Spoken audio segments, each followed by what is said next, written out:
Yo, what's good, guys? We've got some huge Forsaken news today. From new Veronica gameplay to Hytoko finally talking about all the soul drama and even a new purple guy's skin. You definitely don't want to miss this, so let's jump right in. Alright, so this is super exciting.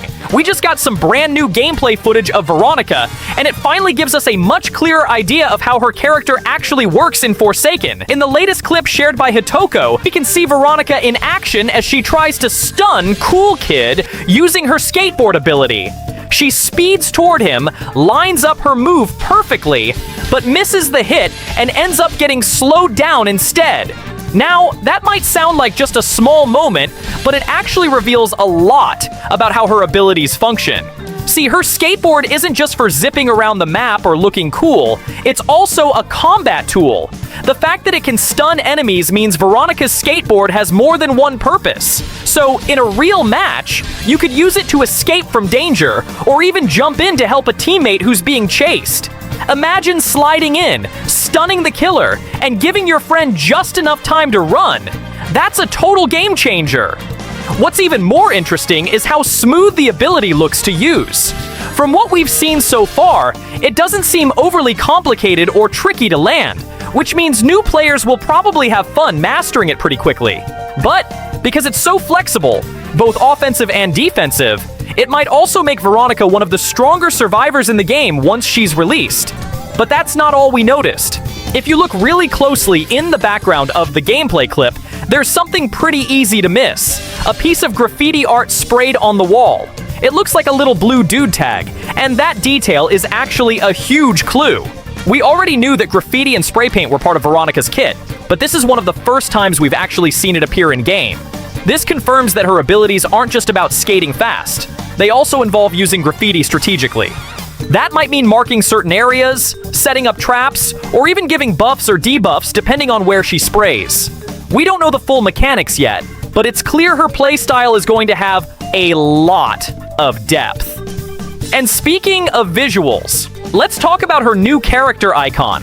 Veronica now has a fresh render showing her mid-skate, frozen in action with her board tilted just right.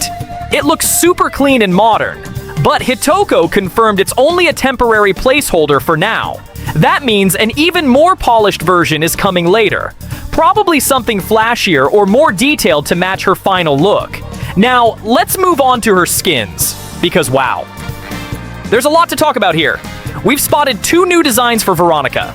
The first one is a black and white variant that might be inspired by the Y2K aesthetic. That early 2000s futuristic style, with shiny textures, checkerboard patterns, and cool accessories. It fits her personality perfectly and gives off major skater girl vibes. The second skin is called Love Bug, and it features a pink and white color scheme that makes Veronica look super fun and stylish.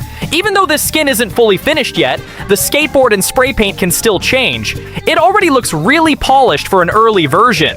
The community's been reacting really positively to it, and a lot of fans are already calling it one of her best skins so far.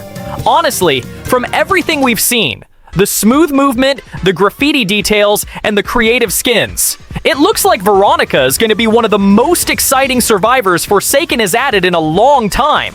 Her kit feels unique, her design stands out, and she brings a whole new energy to the game. Alright, next up, this one's a big deal. Forsaken is officially teaming up with Lumion Legacy.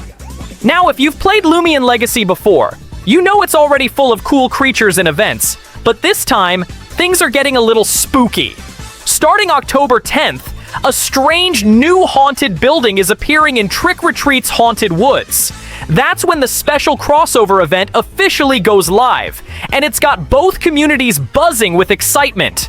We don't have every single detail yet, the devs are keeping a lot under wraps, but based on Forsaken's past collabs, we can make a pretty good guess at what's coming.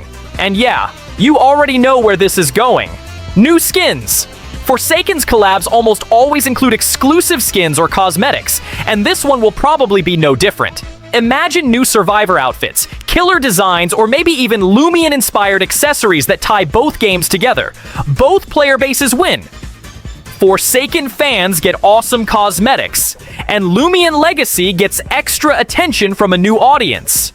It's a smart move all around, but because it's Forsaken, things can't stay calm for long.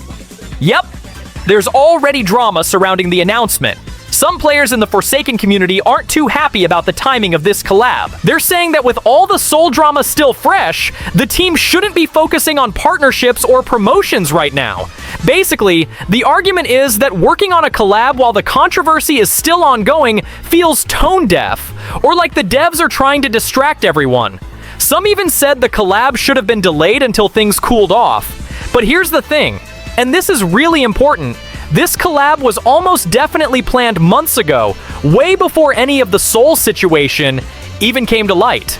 These kinds of events take a ton of time and coordination between two studios.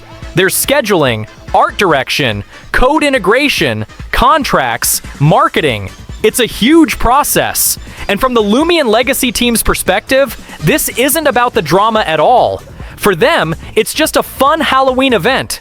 Canceling it now would mean throwing away weeks or even months of work, and honestly, that wouldn't be fair to them. Still, because the Forsaken community can be pretty vocal, the drama started spreading fast. People began accusing Hytoko, one of the lead devs, of doing this collab just to make more money for Soul, the person at the center of the controversy. So, Hytoko actually decided to reinstall Twitter, or X if you want to be fancy, just to set the record straight. He posted a long message explaining what's really going on, and it cleared up a lot of confusion. He said straight up that he and the Forsaken team don't have any personal or creative ties to Soul anymore. The only connection that still exists is a legal one, left over from the deal that gave the team 100% ownership of Forsaken. Basically, when they took over the game, they had two options. One, give Soul a small share of the game's revenue, or two, sell Forsaken completely to a huge Roblox company that would have turned it into a pay-to-win mess. They chose the first option, and honestly, it's easy to see why. It kept the game in the dev team's hands and saved it from becoming another cash grab project. So yeah, Hytoko made it really clear that Soul doesn't run anything anymore. The Forsaken team makes all the creative decisions, all the updates, and all the future content themselves. The legal tie is just paperwork, nothing more. And honestly, that's pretty reassuring. It shows the devs are being transparent and still care deeply about keeping Forsaken their game. For the players, not for profit. He also showed proof that he wasn't allowed to talk about all this before because of a legal contract, an NDA. And he apologized for the confusion. He admitted he made a mistake months ago by saying Soul wouldn't make money before the deal was done. The good news, Forsaken isn't going anywhere. The devs are still working on new killers, survivors, maps, and events as usual. And finally, the most exciting part, Purple Guy is coming to Forsaken. He's a fusion between Cool Kid and Blue Dude, kind of like a Dragon Ball fusion. Super creative idea, right?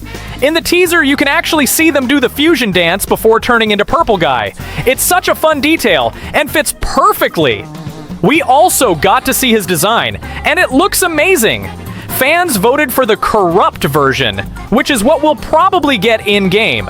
His face mixes Cool Kid's features with Blue Dude's smirk, and he's got awesome spiky purple hair inspired by Dragon Ball characters. Honestly, Purple Guy might be one of the coolest skins Forsaken has ever made.